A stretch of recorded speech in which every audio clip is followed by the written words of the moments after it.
This lecture is a continuation on simplifying integer exponents. The first part of this lecture, if you watched it, was just the concept of what an integer exponent is. In this lecture, we're actually going to play around with some examples. It's not really going to be shouldn't be a long lecture, but there are a couple things that you need to know before doing this. One thing I'd like you to do is watch the concept lecture. The other thing I'd like you to do is know your laws of exponents and know what an exponent is. The laws of exponents are these things right here, where you have a base to the nth power times the same base to the nth power is just that base to the n plus n, and so on and so forth. We're going to use each of these throughout. Now, if you need to review these, please go to the concept video. Also, we're going to use the fact that we know something now about negative exponents, that b to the negative power is just 1 over b to the positive power. Also, 1 over b to the negative power is b to the positive power over 1. So in other words, you can rip off the negative on the power, or on the exponent, and the base and the positive power will drop to its opposite position, either into the denominator, or if it started in the denominator, it'll raise to the numerator. Finally, a very popular one is this one right here, where you have a fraction raised to a negative exponent. You can rip off the negative on the exponent, that fraction will flip. I discussed each of these in the concept video, so again, I highly recommend watching the concept video, and if you need even further exploration into this, you can view some of my prerequisite videos on exponents, laws of exponents. Finally, we're going to go ahead and make use of this last theorem here. B to the 0th is equal to 1 for any non-zero base. Again, that was discussed in a previous video. We'll start off with a pretty easy example. Each of these are just going to have the same title for the example: simplify and or evaluate. Simplify means essentially get rid of negative exponents. Evaluate means if you have something like 5 to the 3rd in the end, make sure you actually simplify that down to 125. So we have a theorem here that we could use. This is just equal to, I could rip the negative off the exponent. If I do, that 3 will bounce down to the denominator and the exponent will become a positive 1. And rewriting that in a more simplified format, that's just 1/3. So 3 to the negative 1 is the same thing as 1 over 3 to the 1, which is the same thing as 1/3. I should take this time to reiterate that 1/3 is not 0.3, so please never write that for your class, because it is absolutely wrong. Let's take a look at this next example, 1 over 5 to the negative 3rd. Again, I need to evaluate this, simplify this, and I'm going to take a look at this. I have a negative exponent in the denominator, so what I'm going to do is rip off that negative off the exponent there, and when I do, that 5, what that exponent is touching, which is the 5, will swap positions. It'll jump upstairs, and the exponent will then be positive. And of course, 5 to the 3rd, I can evaluate that. I can definitely write that in a more simplified format. 5 to the 3rd is just 5 times 5 times 5, or in other words, 125. And 125 over 1 is just 125. Now this next example, you might ask, well, why am I asking you to do this example? Because it looks as though this is just like part A, okay, with a different exponent. I'm going to use this example to start a chain of examples that will illustrate something that is often a common mistake done by students. First thing I'll note is that the exponent on this 3 is a negative 2. So I can remove the negative off that exponent as long as I trade positions. Throw the 3 downstairs and make the power positive. And of course, that 3 to the 2nd power can be written as 9, so that's just 1/9. Now here's where my chain of examples starts as far as what's related to this example. Let's look at the quantity of a negative 3 raised to the negative 2 power. Now the base on this exponential expression is negative 3. That's what the exponent is touching. So if I rip the negative off the exponent, that base, that entire base of negative 3 is going to hop downstairs and it's raised to the positive 2 power.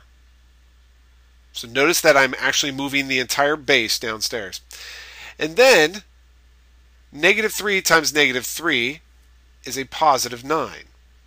So notice that I'm stating that negative 3 times negative 3. That's because that's a negative 3 being squared, or a negative 3 times itself.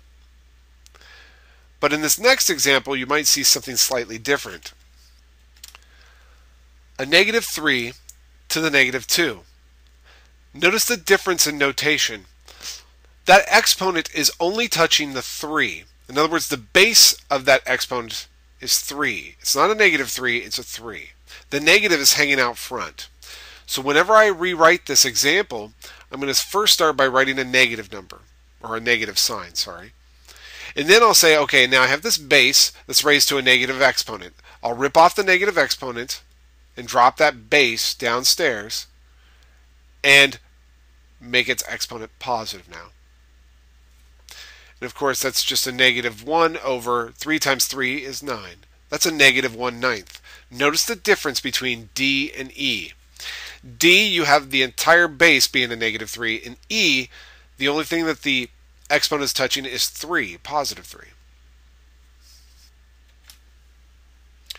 Now here's a little more advanced example, but when I start getting into examples where I have parentheses and I have stuff inside parentheses, I usually follow the order of operations. And the order of operations states that we look inside parentheses first and we ask ourselves, can we simplify this down? And the answer is no. 3 over 4 is as simplified as it gets. So I'm done working on the inside of the parentheses. My next step is to work with exponents. So I can rip off that negative exponent, and we have a theorem that says if I have a fraction raised to a negative power, I could rewrite it as a fraction to the positive power as long as I flip the fraction or take the reciprocal of the fraction. And then we have another theorem that states if I have a fraction raised to a power, then I can apply the power just to the numerator and to the denominator. And finally, I want to evaluate this or simplify this. 4 to the third power is 4 times 4 times 4, which is 64. 3 to the third power is 3 times 3 times 3, which is 27. Now, just to let you know, because I already asked in the beginning, can we simplify this fraction on the inside of the parentheses, I don't have to worry about this answer needing to be simplified in the end. It will already be simplified because I guaranteed in the beginning that I simplified it. It's a little note. It saves you time in the long run. Let's just do another one of these for good measure. Again, I look inside the parentheses and see if anything will simplify, and it doesn't. So then I know I can rip the negative off the exponent as long as I take the reciprocal of the inside. I'll apply the power to both the numerator and the denominator. And finally, simplify. That's 4 over 49.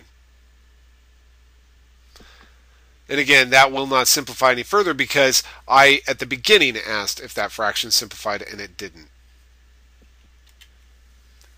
Then we're going to get into some examples that involve variables here. And this is where the simplification really comes into play. I'm going to first ask, can I simplify inside the parentheses? And the answer is no. Y to the 4th over 2 is as simple as that gets. So then I hop outside of the parentheses and notice I have a negative exponent, so I'll go ahead and rip off that negative exponent to make it a positive, as long as I take the reciprocal of the stuff inside that parenthesis. And then I'll apply the power to both the numerator and the denominator. 2 to the 4th is 16. Y to the 4th raised to the fourth power. Remember, we have a theorem that says powers to powers multiply. It's basically saying you have 4 groups of these y to the 4ths, or 4 groups of 4. So that would be y to the 16th. And this does not simplify, although you should ask yourself if it does in the end, but it doesn't. Now, to be honest, I've kind of taken it easy. I usually am not like this. I usually just go for the throat with examples. So maybe I will start doing that at this point. Let's suppose that you have some type of parenthetical statement like this with a fraction. And the fraction you have, let's say, 3x to the negative 2 y over 2x y to the negative third z, and it's all being raised to the negative third power. If you have something like this, again, follow the order of operations. I know that some textbooks even try to convince you to apply the negative third power first, but I don't. I like to work on the inside of a parenthesis because I've been taught that since I was younger, right? A couple things you should note here. One, that 3 has a power of 1 on it. So it has already a positive power, it stays in the numerator. That 2 has a positive power, it stays in the denominator. That x to the negative power, so what I'm essentially doing here is I'm moving variables with negative exponents. That's my first goal, is to move negative exponents inside that are inside. And so I look in that numerator, I see I have an x to the negative 2. I can rip off the negative off that exponent, and that x will drop downstairs and become a positive 2 power. Also upstairs I have a y, but it's to a positive first power, so I'll just rewrite that. Downstairs I have the 2, I already wrote that. I have an x, so I'll go ahead and write that in there. I have a y to the negative third, and I'll go ahead and rip the negative off that y. If I do that, it bumps upstairs and becomes a positive third power.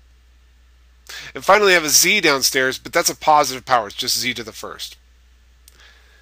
And at this point, I will now combine those bases. Basically, I'm going to combine factors with like bases.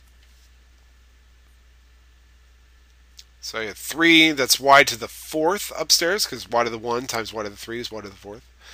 Time over 2 times x to the 3rd z. And if you look at the inside there, there's really nothing else I can do. It's cleaned up.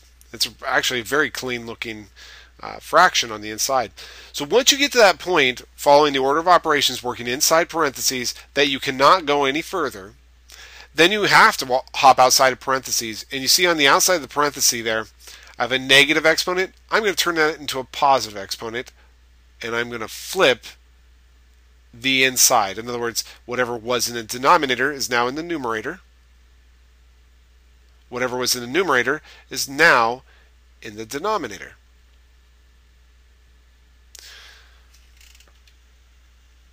At this point, I'll go ahead and apply this third power to every term in there, or every factor, I'm sorry, in this fraction. So maybe I'll do it very slowly. I'll apply the third power to the numerator like this. Now, obviously, for those who know how to do this, you don't have to do it this slowly, but it's good to illustrate kind of the idea of what's happening.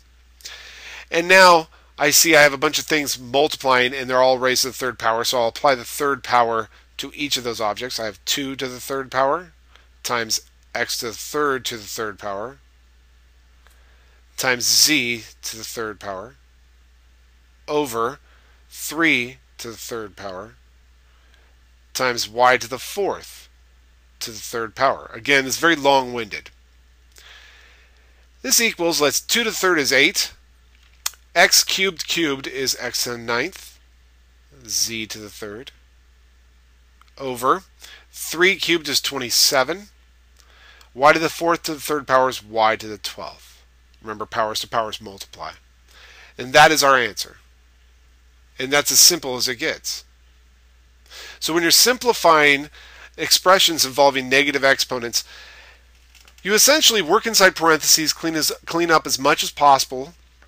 Once you've done that, then you combine any like factors and then apply powers. Here's a little tricky one. X plus y in parentheses raised to negative 2. Now the base of this exponent is literally x plus y. That's the base of this exponent. And what we're going to do is we're going to clean up the inside of that parenthesis if we can. Well, you look in the inside of that parenthesis, x plus y cannot clean up. I mean, they can't be added. So I have to look on the outside of the parenthesis, and I notice I have all that entire picture raised to the negative 2. I could rip off the negative. If I do, that picture drops downstairs and is raised to the second power. So we get this business. Now, I don't know if your instructor wants you to multiply this out or not, but honestly, you know how to multiply a binomial times itself, so you should be doing that here. It's just something you should know how to do. So I would go ahead and do it. This is 1 over x squared plus 2xy plus y squared. Now, a little note on this. Generally, we love fractions with denominators that are factored for us. So if your denominator is already factored, generally we like to leave it like that. But I have no idea who your instructor is. So your instructor might want you to multiply it out. But the argument could be made, listen, we're often just trying to get it into this form. Why don't I just leave it in that form? That's a nice, pretty form. So that's absolutely fine with me. The thing with exponents is there's so many different kinds of exponents that you could deal with, exponent problems that is. If you have something like, let's say, 3 over m to the negative fourth, I mean, some of these are simpler than others. This one right here, to simplify this, generally we do not like negative exponents. Now, it's not a hard and fast rule. Sometimes people don't mind them. The more advanced you go in mathematics, the less you really care if you have a negative exponent or not. But it's good to get used to manipulating exponents at this point, just so you know how to deal with them. In this case, I first ask if I can simplify this fraction, which I cannot. Then I see I have a negative on an exponent here, which means that I can rip that negative off and the base and the exponent would jump upstairs. And the exponent would turn into a positive 4. And of course, 3m to the fourth over 1 is just 3m to the fourth. You notice I have this habit of writing things over 1 over 1. It's just to show you, kind of to illustrate the fact that something was down there, now it's not. Now this next style of problem is one that generally messes students up. First thing you should do is follow the order of operations. Remember, looking at parentheses goes before anything else, and there are no parentheses here. And then you look at exponents. So let's take a look at these exponents. X to the negative 2, well, a better way to write that is 1 over x to the positive 2. And then that x to the negative 1, a better way to write that is 1 over x to the positive 1. So I have 1 over x squared plus 1 over x. Technically, these two fractions can be added together if you find common denominator, and the common denominator in this case is x squared. So the LCD here is x squared. Well, the first fraction has that. The second fraction, I just need to multiply the top and the bottom by x. If I do that, I'll get 1 over x squared plus x over x squared. Now that they have the same denominator, I can combine those two fractions. I'll have 1 plus x over x squared. And there's nothing else I can do to clean that up. That's as good as it gets. Now this last example on this page is a good illustration of being kind of smart with how to cancel things. For example, I see a 3 over an 18. I know 3 will go into 18 nicely. 3 goes into 18 6 times. So at least I could start by saying, oh, that numerator has a 1, that denominator has a 6. And then I start kind of looking at this and saying, well, okay, PEMDAS says look inside parentheses first. So here I am, I'm looking inside these parentheses. Inside these parentheses, I suppose that I could clean it up. But if I flip that, as an aside here, I'll just write it over on the right-hand side. Just imagine that we have, some junk over here, some junk over there. If I flip that, it's not going to just flip that x to the negative 2 down to the bottom of this fraction. It actually will flip it inside this parenthesis because it's locked inside that parenthesis for the moment. So a little forethought might allow you to realize that you have an x to the negative 2 raised to the negative fourth. And remember, powers to powers multiply. Negative 2 times negative 4 is a positive 8. So really that is an x to the positive 8. And that saves you a huge headache. So if you see powers to powers, take care of that pretty quickly if it's just a single variable. The x to the negative fifth, I'm going to rip off the negative and drop it downstairs. So it's an x to the fifth downstairs. So that takes care of my entire numerator. I've taken care of all the business here. Denominator, I had the 6, and then I have an x to the negative 8th. I'll rip off the negative and move that upstairs to become an x to the positive 8th. And now x to the 8th times x to the 8th is x to the 16th over 6x to the 5th. And I'm not done because I can simplify this fraction, x to the 16th over x to the 5th.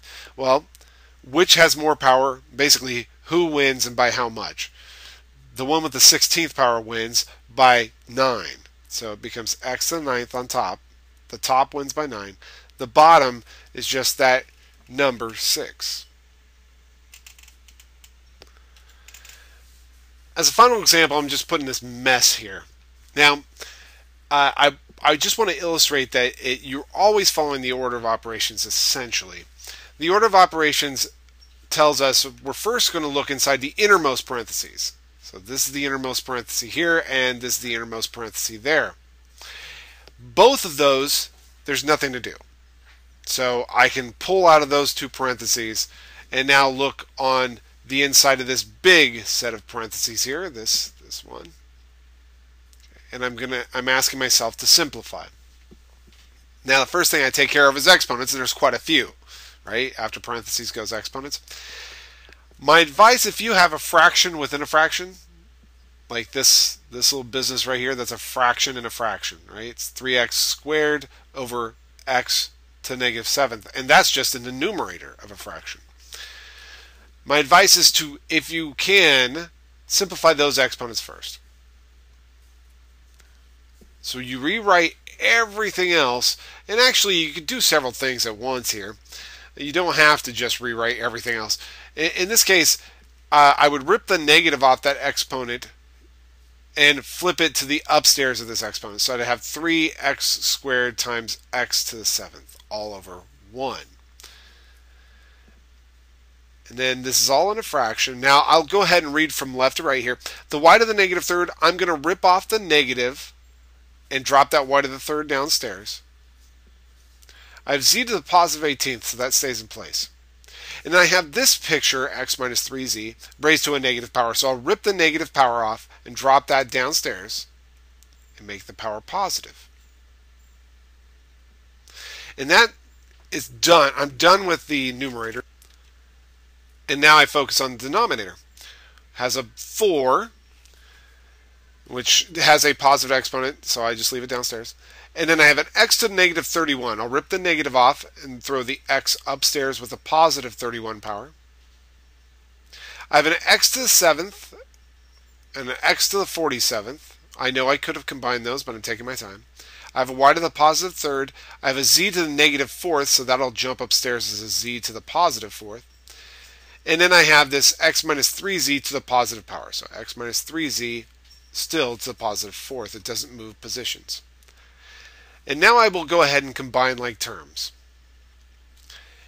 First of all, I want you to notice here that if you have a number over 1, well, then you could have just ignored that. It's just 3x squared times x to the 7th times z to the 18th times so on and so forth. So in this case, I have the coefficient of 3. I have x to the 2nd times x to the 7th times x to the 31st. You add all those exponents there. That's 9 plus 31 is 40, so it's x to the 40th.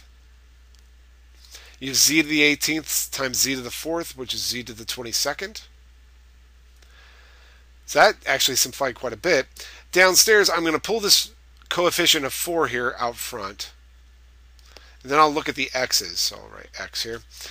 I have an x to the 7th and an x to the 47th. So that becomes x to the 54th. I'll look at the y's. I have y to the 3rd and another y to the 3rd. That's y to the 6th. I don't have any z's down there, so I don't have to worry about that. And then finally, I have this quantity of x minus 3z. And I have 22 and a 4, so there's 26 of those. And that's all being raised to the negative 2 power. Now, I'm not quite done here. The fact is that all this stuff is being raised to the negative 2 power, but I can still clean up the inside. I have an, well, let me write 3 over 4 first. 3 over 4. I have an x to the 40th on top and an x to the 54th on the bottom. Who wins and by how much? The bottom wins, because it has more, by 14. I have just a measly little y to the 6th downstairs, I have a z to the 22nd upstairs, and I have a quantity x minus 3z raised to the 26th downstairs. Now there's nothing else I can do to clean up this denominator. So now I'm going to hop outside, and I can't, by the way, clean up the numerator either. So I'm going to hop outside and rip off the negative off that exponent, which means I'm going to flip everything. So I have a 4x to the 14th, y to the 6th, times the quantity x minus 3z, raised to the 26th, all being divided by 3z to the 22nd. That's all raised to the positive 2 power now because I flipped it. And then I'm going to apply this second power to each of the factors here. So to that factor, to that factor, to this factor, even to the 4. Remember, even the numbers, the coefficients get it. A lot of students think of this as distribution. It's not really, but a lot of students think of it that way.